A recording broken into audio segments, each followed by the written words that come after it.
working in the classroom, I really think that our students feel like they're facing an existential crisis right now on multiple fronts. And in our institution, we want to prepare them, give them the tools, give them the capacities to be able to navigate those various waters, both while they're in high school, but beyond that as well.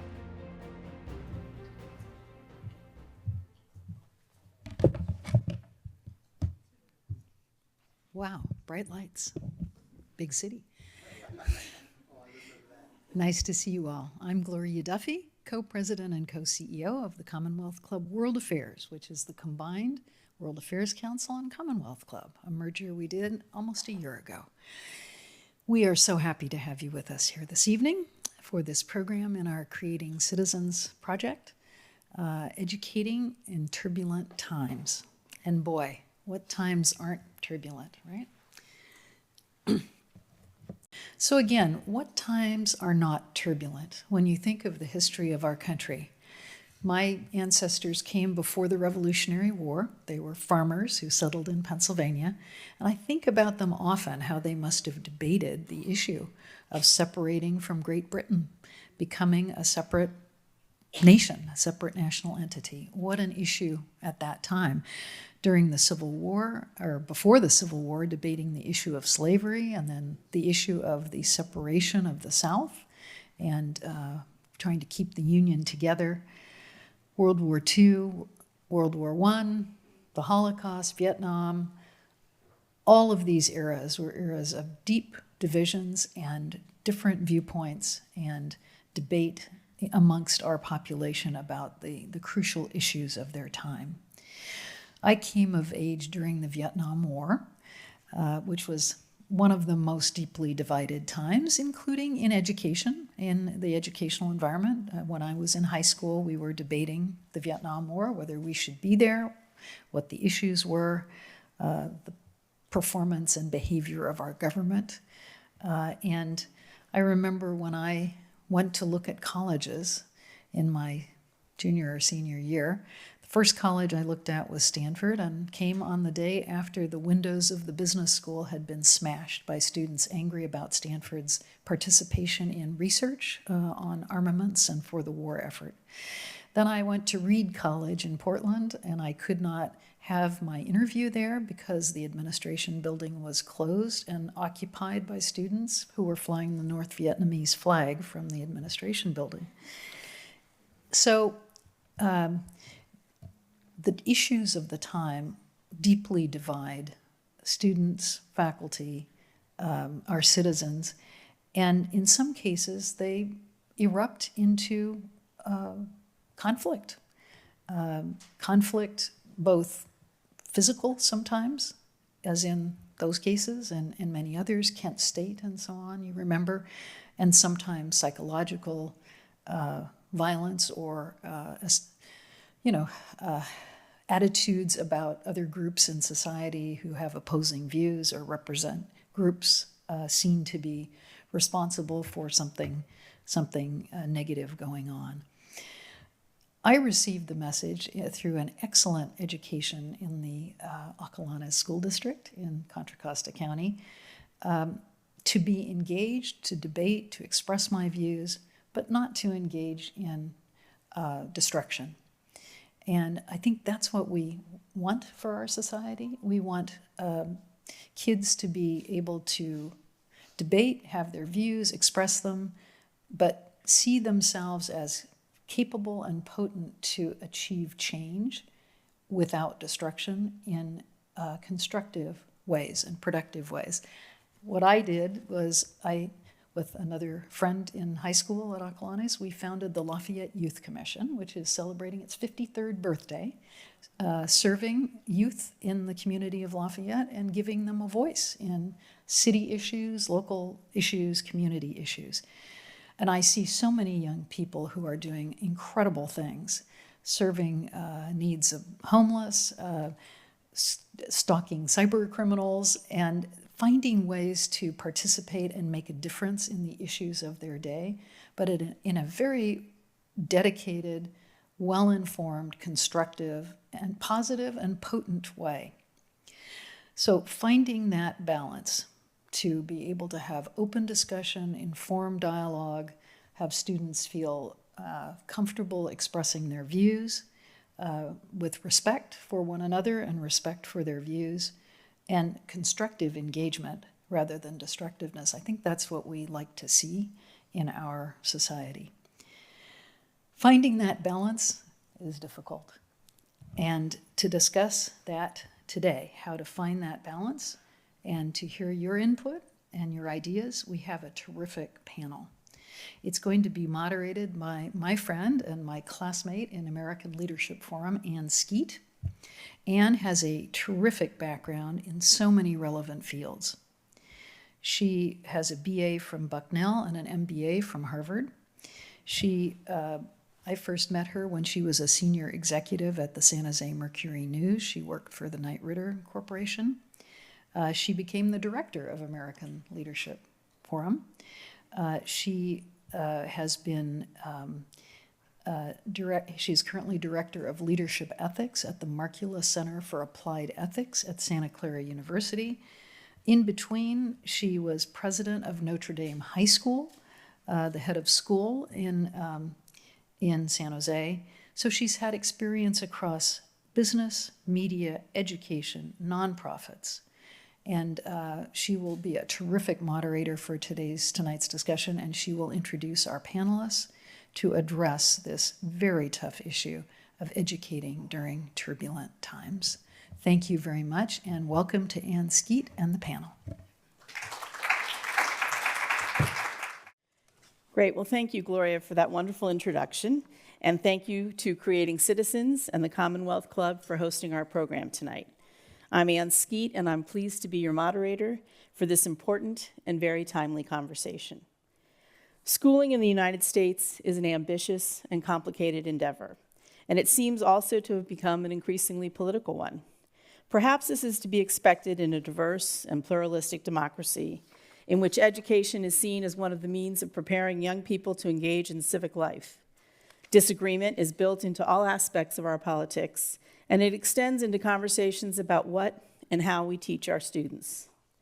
But when those conversations devolve into conflict, the theoretical can become personal, with educators struggling to navigate the fiery emotions of the moment while continuing to prioritize student learning and well-being. Our speakers today know this all too well. With perspectives informed by teaching and leadership in varied educational settings, our panel will explore the challenges and the opportunities of educating students in the midst of conflict and controversy. So here to my left is Anikia Ford-Morthell. She's an urban educator and community activist dedicated to creating public education experiences that are revolutionary, relevant, and responsive for students and families. With over 23 years of experience, she has facilitated the turnaround of underperforming schools and the incubation of new schools in some of the Bay Area's highest needs communities. She currently serves as superintendent of the Berkeley Unified School District. Compelled by her commitment to create the conditions for each and every student to succeed, Anikia leads districts to reimagine what teaching and learning can look like in every classroom. She believes that responsive leadership requires deep listening and authentic engagement with those doing and impacted by the work. Anikia, who holds a BA and master's degree in education from the University of California, Berkeley, sees education as social justice in action. More than a profession, this is her passion. On the end is Dr. Holly Royalty. She's been a high school teacher for 21 years, having taught in the advanced placement, international baccalaureate, and advanced via individual determination programs. She is a teacher and department chair at Kathleen McDonald High School in the Santa Clara City Unified School District. In 2016, Holly earned her EDD in Educational Leadership and Social Justice from San Francisco State University, where her work centered on the post-secondary success of first-generation college students. She currently serves as a teacher leader with the Integrated Action Civics Project, associated with the UC Berkeley History and Social Science Project. Her work there focuses on integrating civic engagement skills, such as power and stakeholder analysis, as well as practices such as deliberative dialogue and discourse into high school history courses. And in the middle is Dr. Regina Stanback Stroud. Her scholarship and expertise focus on leadership, diversity, economic empowerment, and anti-poverty strategies. She has dedicated 35 years to higher education, serving as the chancellor of the Peralta Community College District, president of Skyline College, and as a professor. She is now the CEO of RSSC Consulting, facilitating racial equity and literacy development. Regina served on President Barack Obama's Advisory Council on Financial Capability for Young Americans. She holds a Doctor and Master of Arts degree in Educational Leadership from Mills College, a Master of Science degree in Human Relations from Golden Gate University, and a Bachelor of Science in Nursing Sciences from Howard University. Welcome to Creating Citizens and Commonwealth Club World Affairs, Anikia, Holly, and Regina. It's great to have you all here, and thank you for making the time. So we're going to get started, and what we hope to have tonight is a free-flowing conversation where we can sort of talk to each other and about the issues and hear from each of you as you wish to comment on the questions. This first one, I want you to just start, and I'll begin with you, Anikia, is what is the purpose or the good served by your institution? What is it for? So I have to start with Berkeley's mission. Our mission is to enable and inspire our diverse student body to achieve academic excellence and make positive contributions to the world.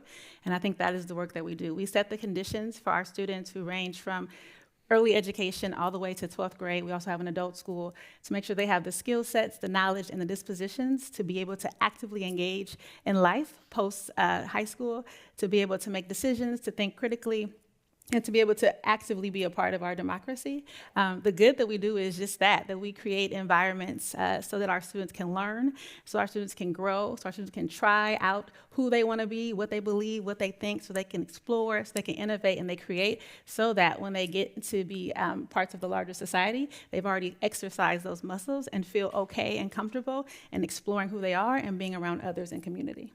Great, thank you. Regina? Well, thank you. I'll answer that question from two lenses.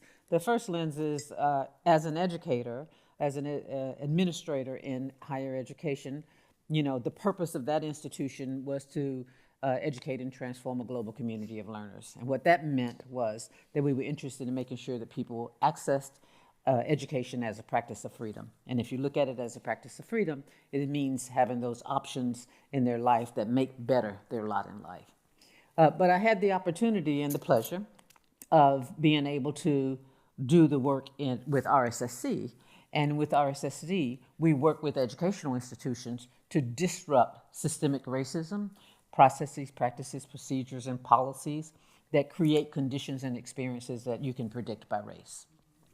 So in both ways, I could say that the purpose of the organizations in which I've had an opportunity to provide leadership has been about providing for a better society. Great, thank you. And Holly? Since I work in a high school, I feel the main purpose of our institution is to get students prepared for life beyond high school. And just to say ditto to everything you hear from my colleagues up here, but working in the classroom, I really think that our students feel like they're facing an existential crisis right now on multiple fronts.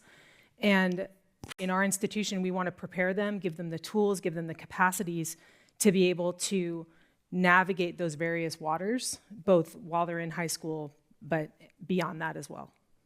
Great, thank you. So on this next question, I'll let whoever feels moved to start can speak first. Controversial topics have been around across the ages. What is different about how we're engaging with them now? And how have the rules of decorum changed? Well, I don't mind. Oh, I'm sorry. No, go ahead. Please, Sally. So I don't mind starting. As a matter of fact, that question is the reason that I actually have paper in my hand. I was admiring the fact that my other colleagues here on this dais, are just out here with no notes. But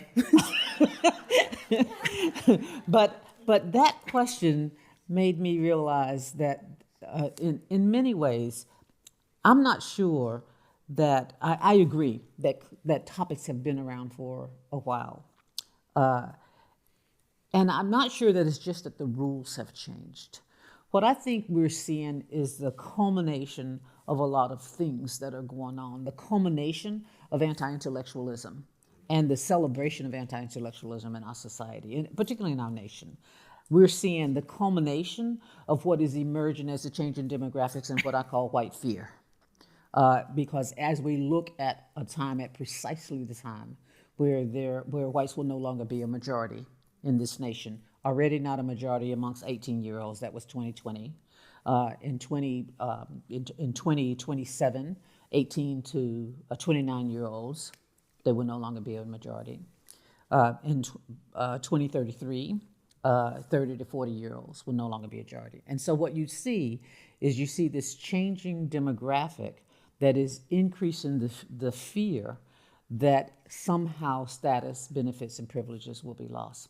And so when you combine that fear, the increased normalization of hostility as a strategy in the highest offices of this land, and you combined it with the anti-intellectualism and then the public disinvestment in education, I believe we get to this point where we think that, well, we're highly divided. We're no more divided as a nation than we were divided at many other areas in our time.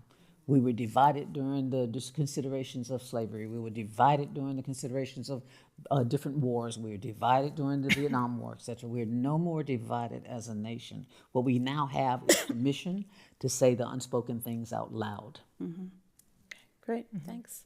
And just to add on to that, I also think that schools and educational institutions, and again, I'll speak from a K-12 background, that those are gray areas for policy, that schools have been battlegrounds for policy and social change since the beginning of the public school era, going back to the 1920s, looking at the Scopes monkey trial and whether or not evolution should be taught in school, looking at the controversies over free speech during the Vietnam War, looking at the controversies over transgendered youth rights right now. So it's an interesting place because minors are involved, and there are advocates on the parent side, there are advocates on the education side, there are forces with social media, there are forces with policy, and all of those things sort of interact with schools in a very interesting way. Schools are there to educate, and they are there to teach children, and I think what gets really contentious is what is being taught, and how is what is being taught either upholding sort of dominant power structures, or is what's being taught challenging dominant power structures. And I think that's where a lot of the crux of the issue is. I started off with Berkeley's mission about enabling and inspiring our diverse student body.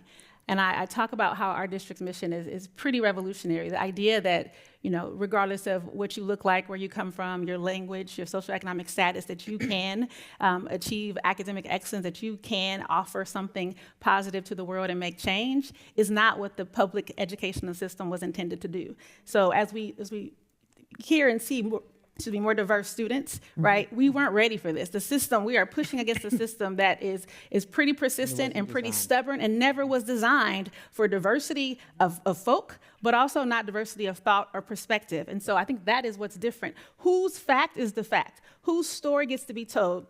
You're seeing that across education, period, right? As folks try to well, it's my story is the story. But this idea of multiple perspectives and multiple experiences, it's very uncomfortable, and we're not ready. And our response has been to silence and shut up and sit down and don't talk about it. But that very in itself is against what we are trying to do as educators. As we talk about students living and being amongst diversity and difference, we have to have an educational system that creates the atmosphere so that they can get familiar with that. We are too unfamiliar with that. We are all in our silos and our staunches, right? And then we want our students and our schools to replicate that. And so I think that's what's changing. But Anika, I actually, I agree with you, and I actually want to combine with that what you have is now high stakes because you have the criminalization of education and literacy. I mean, this is not the first time in our nation that we've had that, where you actually criminalize certain types of education, certain curriculum, and even literacy, the ability to learn. And we've had that at another time in our history of our nation when we had, when we had slavery and then post-Reconstruction. And those are some things, if we look at some parallels about what was happening then and what's happening now, there are several parallels that we can see. So I really appreciate that point that you're making. And I appreciate another point you made, Anikia, when we were talking before the panel, as we were getting to know each other and talking about this evening. And it picks up on something Holly said about the fact that the students are minors. That's right. And so when you say that we're not ready, I think one of the things you pointed out in that conversation was that the students are ready. Students are ready. But the parents maybe are the That's right. group that's having the problem with it. Can you say a little bit more about that? Our babies are ready. They are in classrooms engaging in robust and rigorous conversations. Our babies are familiar with different of ideas, different perspectives. And when I have heard folks say that my child is unsafe, or my child is in danger, or my child doesn't want this, it is oftentimes the adults themselves that don't want it, because the babies have been saying, oh no, we want it. The babies are saying we are ready and let's engage. And again, our charge and our responsibility, and it's quite honestly an honor as educators, is to create, again, those conditions for that to happen. The babies are not uncomfortable. Right. The grown-ups are uncomfortable.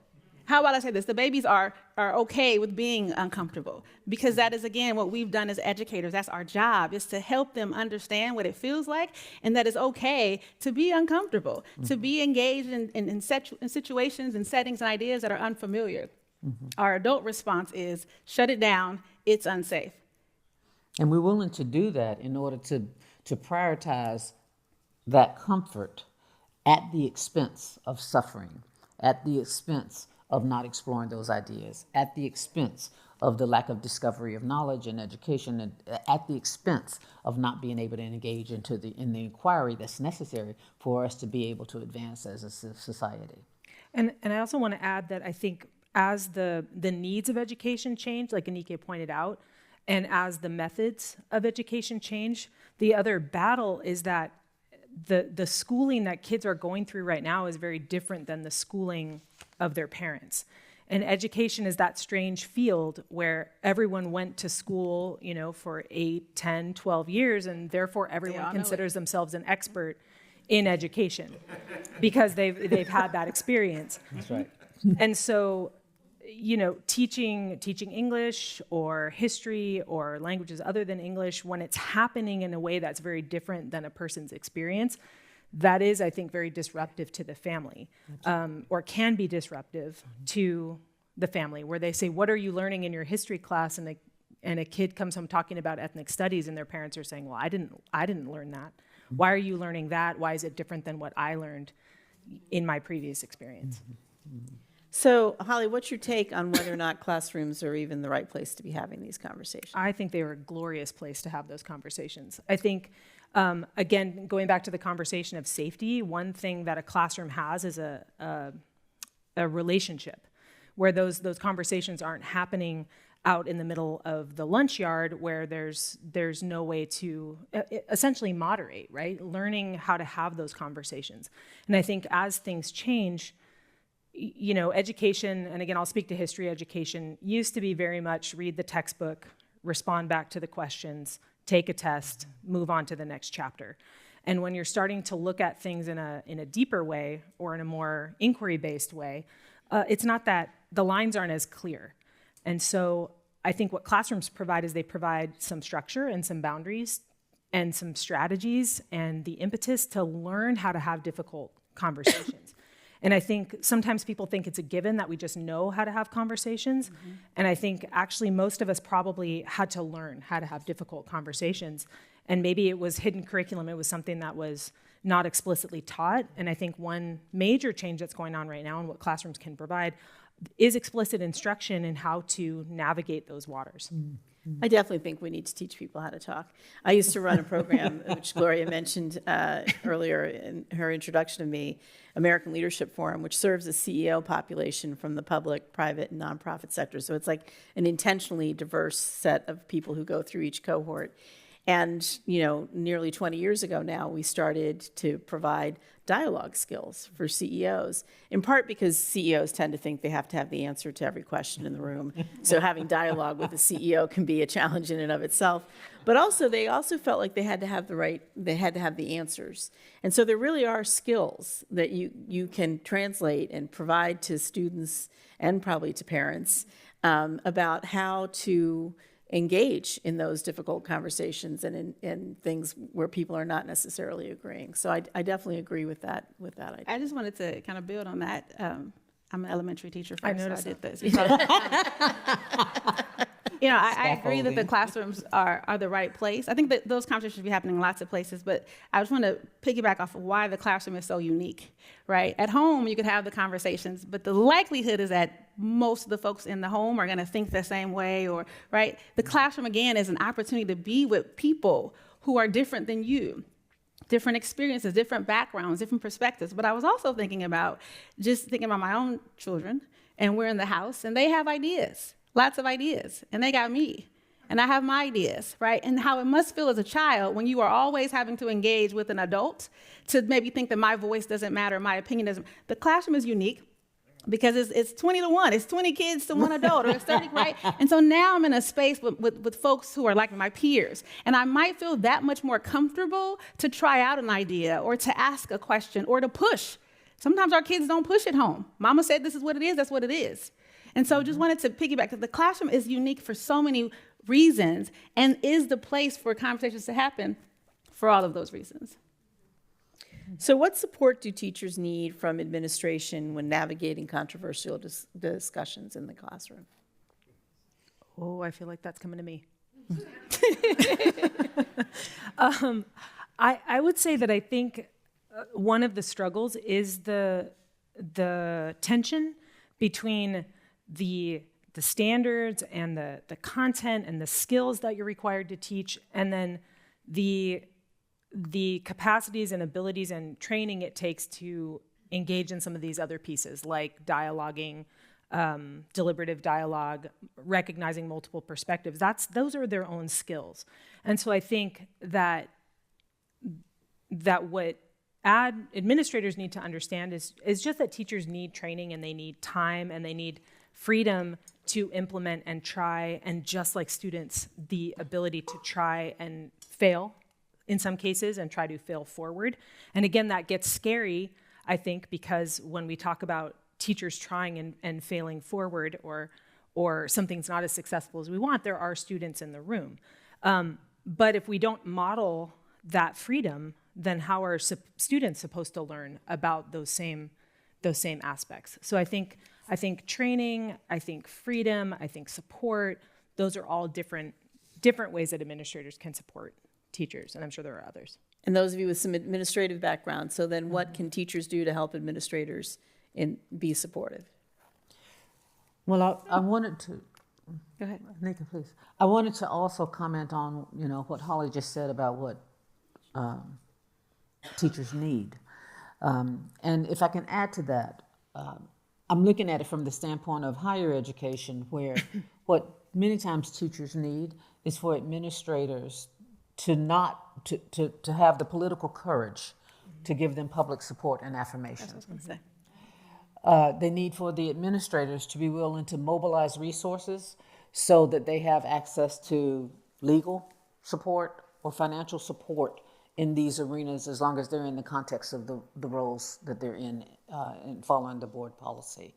Yeah.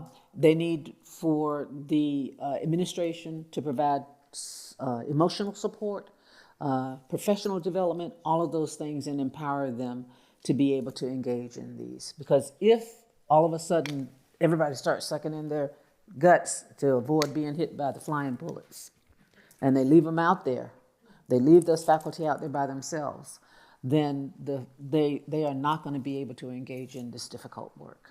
Mm-hmm. And a lot of times we're making decisions as administrators, we're making decisions in the interest of our own safety. And then I think what teachers can do in order to make sure, the second part of the question, ask the second part of the Well, what teachers can do to help administrators understand their needs and support the process. From my perspective, I have found that I need for teachers to do things like document information, document the scenarios, be able to make smart decisions about when to engage and not engage if they're accosted or confronted or approached, to share positive student feedback, because students will let them know how much they appreciate, enjoy, how it impacts their learning decisions. To share the teachers are commonly the experts in the research and the literature, so to share that, make that available to us for us to be able to support them in their work as well. And then also to give us their gut checks, to give us the potential sensitivities that they know are coming, that I may, as an administrator, not necessarily have thought of or been conscious of, because I'm not in that role or realm any longer. Great, thanks. Oh, if I could just piggyback on one more thing, only because I think Regina brought up a really excellent point, because I think there's two directions of the conversation. There's what teachers are doing in the classroom, and then there's the conversations that they have with people on the other side of that. And I think that recognizing that there are two different ways that teachers and administrators are engaging with controversial topics and difficult topics is also important to know, and that the resources and strategies and support are needed for different aspects or different elements. Mm-hmm. I would ditto everything that was said. I think one other thing is that I learned a couple of years ago when I was in San Francisco is the need for us as administrators to create space for the educators themselves to engage in controversial conversations. Right? We're thinking about always the educator with the babies, and we should, but I need my own space. With my colleagues and my peers, because we have difference of opinions, right? And so that is something I think that's oftentimes avoided, that we're going to help you, we're going to PD you to talk to the kids, but we're acting like we don't understand there's elephants in the room when we're in collaboration and when we're in PD, and that we're not on the same page, and we also have differing ideas and perspectives. So, how do we make space for our educators to engage in rigorous conversation and discourse and dialogue? And sometimes it means you're naming it. Like, one of the things that I commonly do is I do two things that I think help shape people's decisions to engage. One is I make sure that people understand that we have a complex history in this nation, and that we are pretty unsophisticated about race, and that a lot of things have racial dynamics and racial implications. I actually agree with Ijeoma Oluwa, who says you cannot have a nation that is founded on the genocide of a people and built on the chattel enslavement of another, and think that it is ever not about race. As long as this nation shall exist, it is about race. So I understand that even when we think we're talking about leadership, budget, whether you're transparent, the culture of the institution, the curriculum, academic standards, I understand those implications. And so because of that, one of the things I commonly say is that we're going to get it wrong. We are not sophisticated. None of us are as culturally fluent or racially literate as we want to be. We are going to get it wrong sometime. So we have to give each other permission to be imperfect. So that's one aspect that I try to establish, that we're going to get it wrong.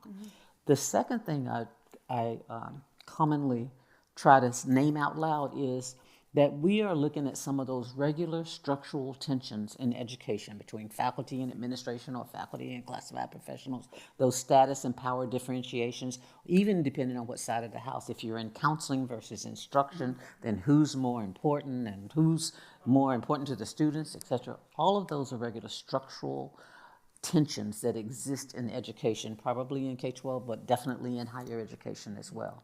And when we name those things out loud, sometimes it gives us room. Once you name it, it gives us room to be able to navigate it and give each other a little bit of room to engage. So Regina has reminded us that sometimes we're going to get it wrong, but maybe Definitely. From Holly and Anikia, we could hear a little bit about what does it look like when we're getting it right in terms of teaching controversial issues in classrooms. I think when we're getting it right, the conversations feel natural and students are asking questions.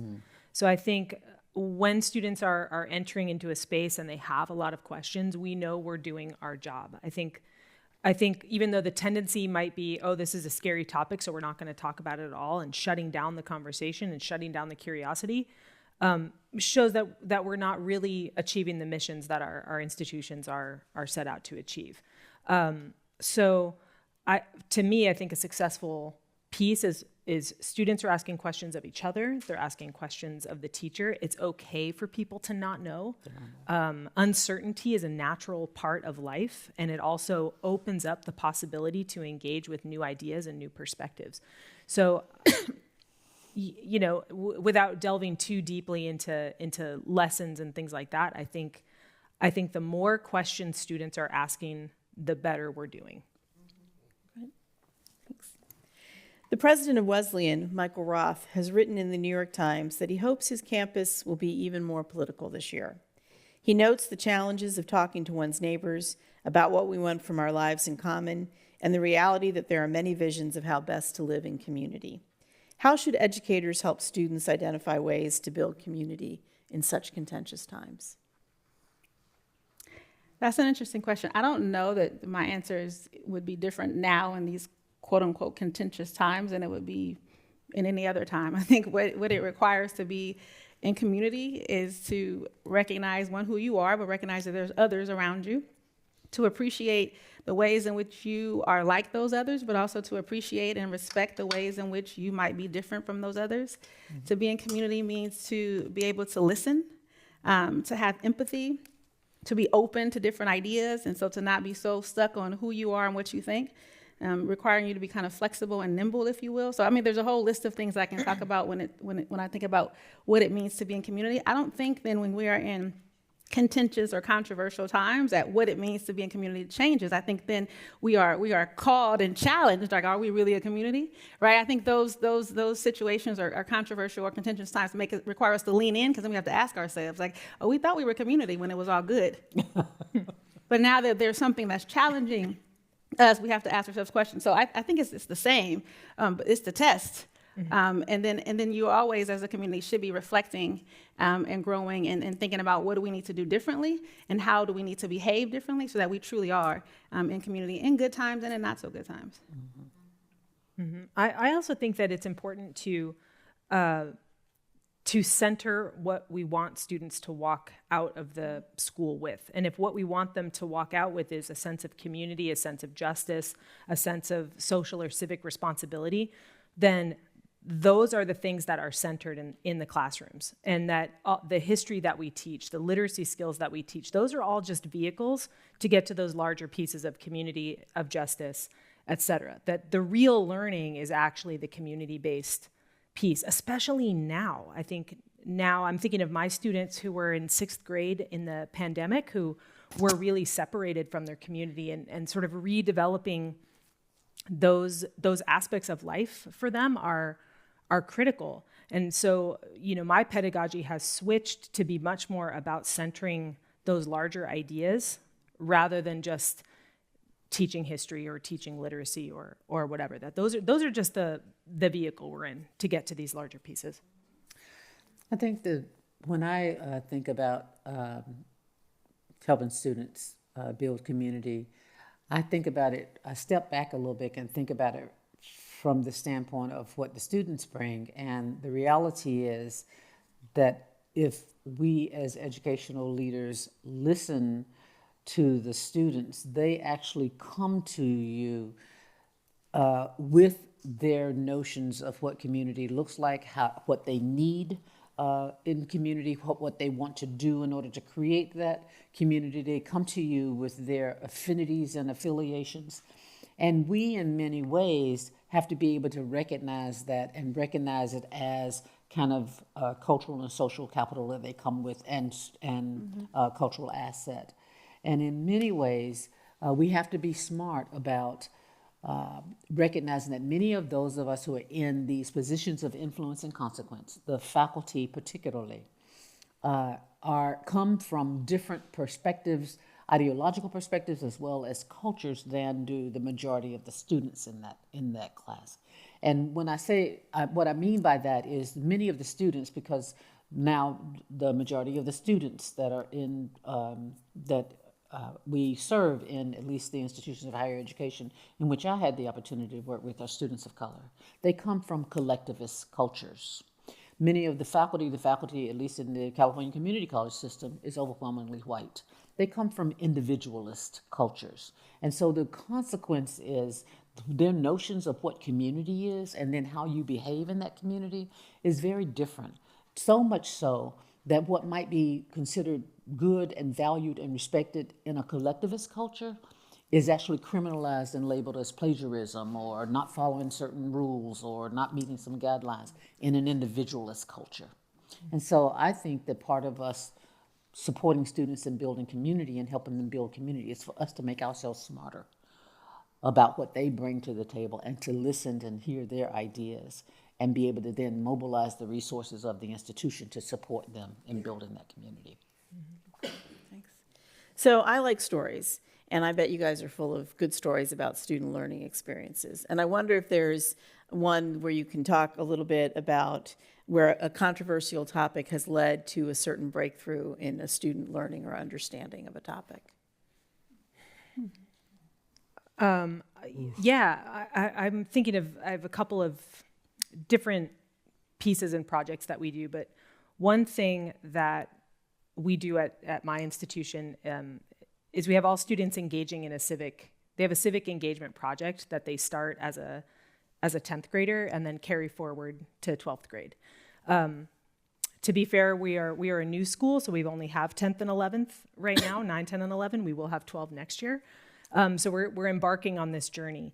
And it's been really fun to watch them start to apply the skills, the historical thinking skills and topics from class to these larger projects. So I actually just had a student this week, actually, who we were looking at doing a problem analysis, root cause and consequence analysis. Like, how do you take a huge problem like he's looking at homelessness and start to break that into parts and pieces that you can address or research more fully and things like that. And he just kept coming back to the idea of private ownership of housing. And private ownership of housing, we were looking at the propositions that are I teach civics, so we were looking at the propositions on the ballot, and he just kept saying, it's all about the money, it's all about the money. And I was like, follow the money, like, where's the money leading you? And he's like, when are we going to talk about this? What other systems are out there? And he was just like flabbergasted because he had just had this experience of going through and really taking apart this issue over the course of a couple weeks, and then arriving at his own understanding, which he is now, I think, going to follow along, but follow the money. Where is the money leading in any of these given things that we're talking about? So it's like his light bulb went on. Sorry. Any others? I mean, there's probably many. My example or my story that's coming to mind is not a light bulb moment or aha for students, but one in which the students, to me, were models for what could be light bulb moments for adults. Thinking about last year, there were a number of student walkouts and protests and things that happened in our district and on our high school campus. And I was at many, most of them actually, and was in awe to watch our babies. One of our largest high school has 3,500 plus students. And at any given time, there's 200 students doing a rally or a protest and really expressing their opinions and their ideas, which means there's another 3,200 students who are just going about their day. They are, some of the adult instinct would be to counter protest or to shut it down, and to watch these babies just stop and notice and say, hey, there's some folks who have opinions, and some of them stopped and listened. Others just went to class. Like, it's normal. It's okay for you to have an opinion that might be different than mine. But the part that really moved my spirit was we were during one of the walkouts, I was supervising the walkout, and students were actually walking, students who had a different opinion, who were on the other side, if you will, were walking with the students who were protesting and engaging in conversation. When you say this means this to me, what does it mean to you? And then went back to the classroom and engaged in a conversation. Again, so not what I think that a lot of adults do instinctually. Our idea is it's bad, it's wrong, we need to shut it down. Our idea is we need to counter-protest or speak louder than the voices that we're hearing. And our babies' ideas are, someone has a different opinion. I might stand around and check out and see if I understand that. Or, hey, let's walk and talk. They were doing walk and talks during a walkout, during a protest. Y'all ain't seen that before, only in Berkeley. And so, again, I just think that there's definitely stories to tell about light bulb moments and ahas for the babies, but what really moves and inspires me as an educator are the many ways that our babies are examples and shining lights and models for us of how we can do better and really engage in discourse and conversation and difference. Mm-hmm. So you touched on some of the events of the last year. Any big takeaways from the events of the last year? Things that you learned or would do differently or think we can apply going forward? You mean takeaways from what's happening in general in society, or Yeah, Yeah.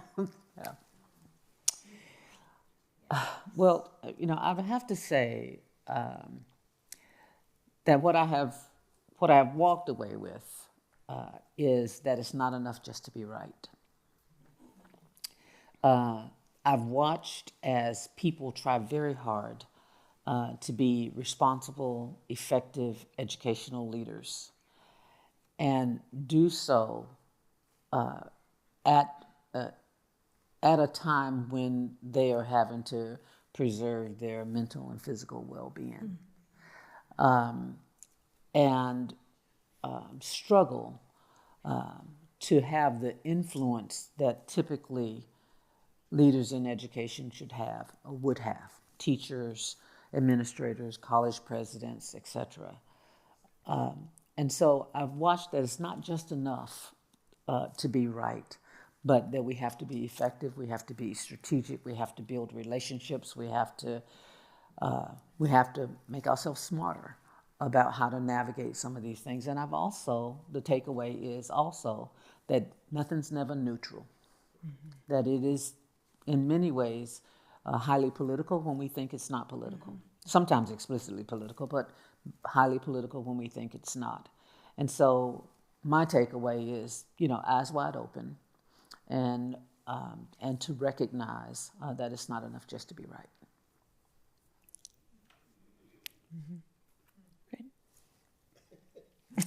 I got so many.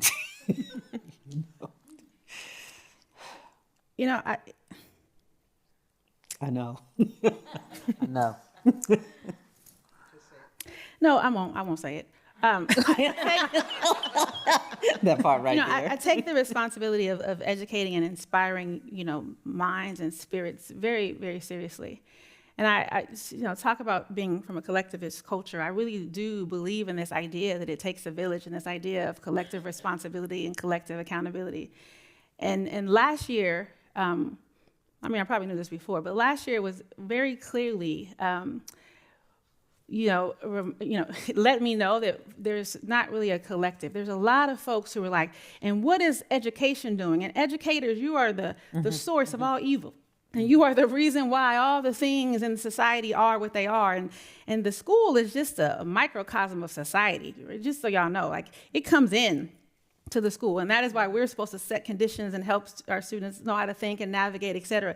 But there was a lot of scapegoating. There's a lot of blaming. There's a lot of hands off, it's not my responsibility. So my learning was, one, that I was aware that we had this responsibility, but even more aware last year. But what I would do differently is probably tap some folks on their shoulders a little bit sooner, political leaders, religious leaders, right? Where y'all at? What you doing? And, just this idea that was like, the schools is where everything was happening. Yeah. Why are we pretending? Yeah. The walkouts, the protests, the conversations, the debates were not just happening in schools. They were happening outside of schools, but no one wanted to be responsible for that, or no one wanted to even convene. Folks were like, hey, Nikia, you should do a town hall. You should do a fireside chat. You should solve all the world's problems. And I'm thinking, well, where are you? Why aren't we having meetings in the community centers, in the churches, where are the other leaders? And so that was an incredible burden last year, but I take issue with that. I think, again, we have an incredible responsibility as educators, but it is not us alone who prepares these babies for life. And it is not us alone who should be responsible for when grown-ups, because it was the grown-ups, behave badly. Well put. Well put. I think my hope actually, from everything that's going on last year, let's be honest, everything that's gone on since the beginning of time. the history teacher in me, I'm like, well, I can't pinpoint a start where we've been not dealing with stuff, right? But I think sort of to Regina's point, the eyes wide open and not pretending that things aren't happening. That's because right. to pretend to be neutral is to pick a side, right? You can't be neutral on a moving train. So when we don't talk about something, we're picking a side. When we do talk about something, we're picking a side. And I tell this to my students all the time, you're much better off having someone who's open with their bias than someone pretending they don't have one. Mm-hmm. And so I think being open and having conversations and calling things out and giving students permission to explore what's going on in the world, I think is really critical. Great. Well, we've started to get some great questions in from the audience, and so I want to turn to those now. And this first one's, specific, but I know there's resources on the panel that can address it. How have you found any resources, approaches helpful to facilitate discussions on sensitive topics effectively? So things you could point the audience to that they might reference. There are a couple of things that we commonly use around communication and engaging in difficult conversations. Sometimes we do training for institutions on how to have what they call difficult conversations. Usually that means conversations about race, gender dynamics, those types of things. So there are different kinds of tools that we provide, and those tools are in the context of books and resources. Nancy Dome wrote a book. I think she said, "Let's talk about race and other difficult things." She is out of Epic Education, and it's an easy read, fast book that has a workbook with it as well. She takes people through this process of having how to have difficult conversations using what they call a RIR approach, and it is to recognize, interrupt, and repair. And I'm the worst student on some things. I just want you to know. So whenever I go to a workshop and I got to go through the RIR repair, I'm like, okay, I got to listen and learn this, And I even found myself like using it. I'm like, this stuff works. So she trains organizations, institutions, faculty, staff on that RIR protocol. Stone and Heen, is it Sheila Heen and Douglas Stone out of Harvard, wrote the book Difficult Conversations. And actually, Sheila Steen has done most of the scholarship, but most people identify it with Douglas Stone. But Sheila Steen is really the one who has done a lot of the scholarship around it. And that is where they train you on how to have these difficult conversations, and that you really are having 3 conversations when you go through that process. And I used that book when I taught. I used to teach in the doctoral program over at Mills College and at San Francisco State University, and I used it in some of my courses. And I would have students come back and say to me, not only did it help them in their work, but it saved their marriage or saved their relationship with their teenage child or whatever it might be. So those are a couple of resources that we use to support people in learning how to have these conversations. And I've used in the classroom some of Glenn Singleton's work around the courageous conversations, and I just use just a starting point, which is helping students understand how they enter into a conversation. So it's called, I think it's called the Courageous Compass, and it talks about how we enter in from an intellectual standpoint, an emotional standpoint, and when we talk about it, I'm like, yes, we're using this for history class, but let me tell you, if you get in an argument with someone that you're dating, you want to know how they're entering into that conversation. It's very, very important.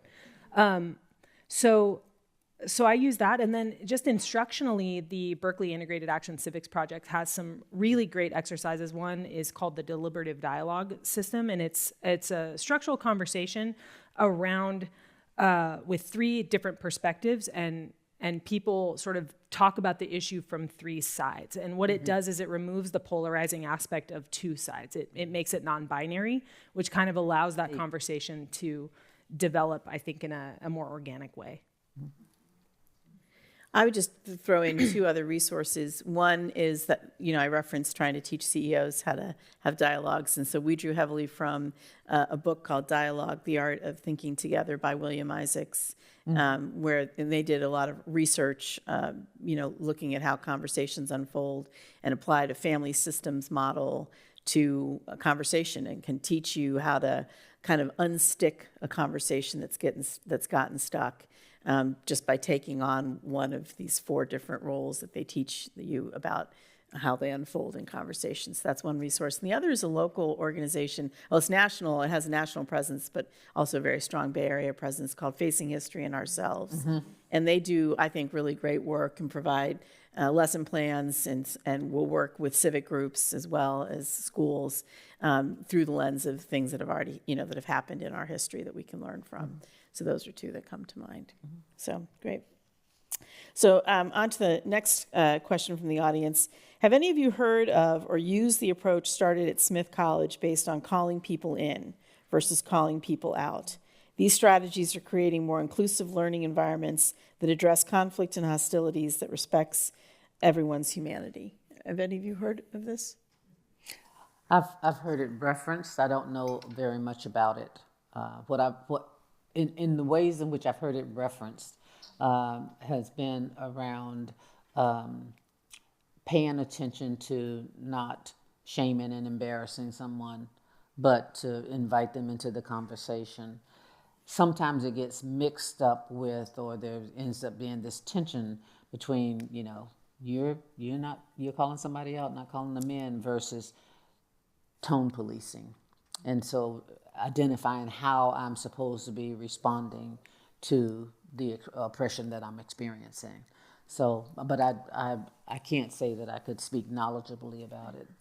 Well, it sounded like what was behind the question were just sort of practices of inclusivity. Sure. So if there's any others that you have to draw on or to share, maybe that would be good. So one of the things, and this is a struggle, this is one of those answers that's going to leave you more with questions than answering your question. It's really not going to answer the question at all. Okay. But one of the things that I kind of struggle with is sometimes people will say, well, the practices are you come up with some community agreements. It used to be guidelines, but then they offered some community agreements. And I get that. But I struggle with that because I struggle with anybody trying to define how I'm supposed to feel and respond and moderate my self, voice, body in relationship to it. So I don't know if that is I think if you ask someone else, a lot of people would say that that's one of those things of inclusivity, that you set up community agreements and then everybody kind of agrees, that everybody talks and everybody listens, and you kind of have some agreements about how you're going to engage, what the rules of engagement are. But as I tell you that, which I think a lot of people really believe, that I'm also signaling to you that I'm not sure that I buy into that idea. Mm-hmm. Any other inclusivity practices? I'm trying to think of something specific offhand, and I can't think of a specific practice as much as it goes to a lot of what we've talked about here, which is, relationships and relevance. I think building relationships is the most inclusive thing that we can do. And I think that organizations and educators do that in a variety of different ways, sometimes through community agreements, sometimes through deliberative dialogue, through collaborative work. But on that note, I think teaching people how to collaborate is also its own skill. I think there's a lot of things people take for granted that we're just supposed to know. Like we're just supposed to know how to build relationships and know how to have a community agreement and know how to work together. And I think all of those are actually things that need to be taught. And I think that in teaching those things, being sensitive to how people do those things in their own experience and in their own environments, that's the art of teaching, right? Is knowing, the science might be all the strategies, and then the art is going, well, what are these kids already walking in with?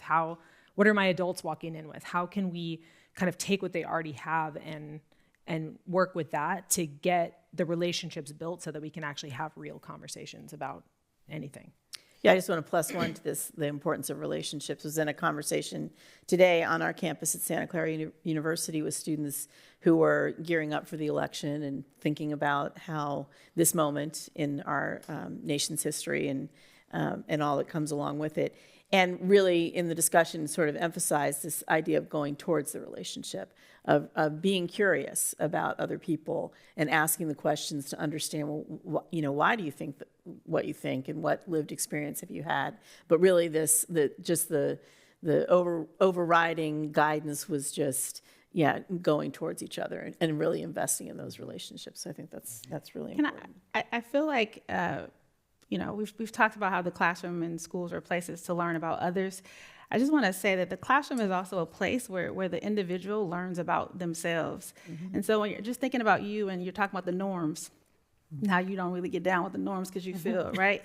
I think, there's lots of classrooms that create norms, and part of our role is to create space. And it's rare, but we have to create space for the individual student to reflect. Like, what came up for you? Like, how were you feeling when that happened, and why? And so I just wanted to name that we are definitely learning how to be in community and with others. But we're also learning who we are and how we move and how we learn and what makes us feel comfortable or uncomfortable. It sounded like you raised your voice to me. I didn't raise my, and so just wanted to that's a part of our work. And that is a part of us making sure that our babies graduate and leave ready to be productive and successful citizens and have successful lives. I got to know what my baseline is. I have to know what my triggers are. I have to learn how to regulate. Ooh, I almost jumped over that table. But I caught myself and I felt that. Just keeping it real, those are the things that we have to teach our babies. And if we never engage in difference and discourse and disagreement, then we also, not only do they miss out on the chance to learn about others, but you miss out on the chance to learn more about yourself. Mm-hmm. I want to say, though, I think I'm missing the chance to, I don't want to miss the chance to talk about how do you create inclusion, period. And so when you create inclusion, it is because the people in the room recognize and see themselves in the ways in which you are teaching and learning and engaging. It is because they see their contributions of them and their peoples valued and reflected in the curriculum and the processes, etc. Inclusion means that some of the strategies and the processes that we use and define as good standards or high academic integrity are not just representative of a Western Eurocentric notion of learning and being. Mm-hmm. So that inclusion means creating that environment that shows that, quite frankly, that classroom, that curriculum, that syllabus, and that pedagogy, and that environment has been decolonized, for lack of a better word, that it has been decolonized. That can create the inclusion. And it takes time. So it's there are 100, and again, I'll speak to K-12, we have 180 days. And so when you have 180 days to work with a group of students, to me, in that case, time really is money. Every class is currency. Mm-hmm. And so it's how do I want to spend that time? And I think, over the course of my 20 years in the classroom, I've moved from being somebody who needs to cover all the things to I'm going to cover some things very, very well with that time for reflection. Because I actually think that it's more important that they learn about themselves, because if they learn about, anyone who learns about themselves and knows their baseline and where they're coming from, how they enter into a conversation, they're going to be able to learn whatever they want. I am not the holder of information anymore, that's Google. So our role has sort of changed, I think, as educators, that teachers used to be the knower of all the things. And, I can't know faster than Google's AI search, they're going to know faster. So then it becomes about, well, what do they actually need to learn in school? And it's like media literacy, self-reflection, self-awareness, self-empowerment, all of those various elements I think are much more important. Well, that's in our courses that we teach leadership. We start with that self-awareness. It's that self-knowledge is everything, so critical. All right, we just have time for one last question, and I thought it would be fitting to end with this expression of gratitude from someone in the audience, thanking you all for serving students with passion and compassion. As a former principal, I was kept awake every night worrying about school safety. So let's hear from the three of you. What keeps you up at night? Right now, November 4th, I'm sorry. I have sweaty palms just thinking about it. Any thoughts or concerns that you have, that things that you're pressing on you in the work that you do?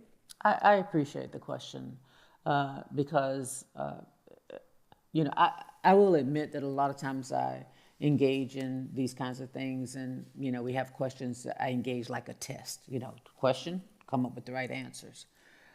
But in asking that question, I just simply thought back to what was keeping me up the other night, right? And it was all about having the resources, being able to mobilize the resources to be as generous as I want to be, to be able to influence, to use my position of influence and consequence as a leader, to be able to make changes and use that position to be able to make the world better. That there were some real things keeping me up that were about resources, were about people's own well-being. There were some things that were keeping me up that were about, quite frankly, my mental health and others around me, about my physical health. At one point I used to be a dean at, I was at Mission College in Santa Clara. Mm-hmm. And, it was a very small administration. There was never enough time. I was a brand new dean. I had just come out of the faculty ranks, and, and I also came in with all of me, and when and where I entered, the whole race enters with me. And so there was no way that I was going to not have something done or meet certain objectives, etc. What that meant is that I commonly went to bed very late, but what I could do is I could count on my one hand the number of days that I left that college before midnight. Mm-hmm. And I could count it on one hand. And then I would even tell the custodians, come get me before you leave, so I'm not the only one in the building. You know what time they left? They left at 4 a.m. And so what I realized one day is that, look, I developed high blood pressure. What's going to happen is I'm going to develop high blood pressure. I'm going to be gone. They're going to have a moment of silence in the agenda on cabinet. They're going to say, wasn't Regina nice? A moment of silence. And then they're going to move on to the next agenda item. And so I had to make some decisions right there about self-care and care for the others that were working around me to support the agendas that I was trying to support as a leader. So that's what keeps me up at night. Well said. Well said. All right, thanks. Anything else, Anikia, Holly? I sleep well.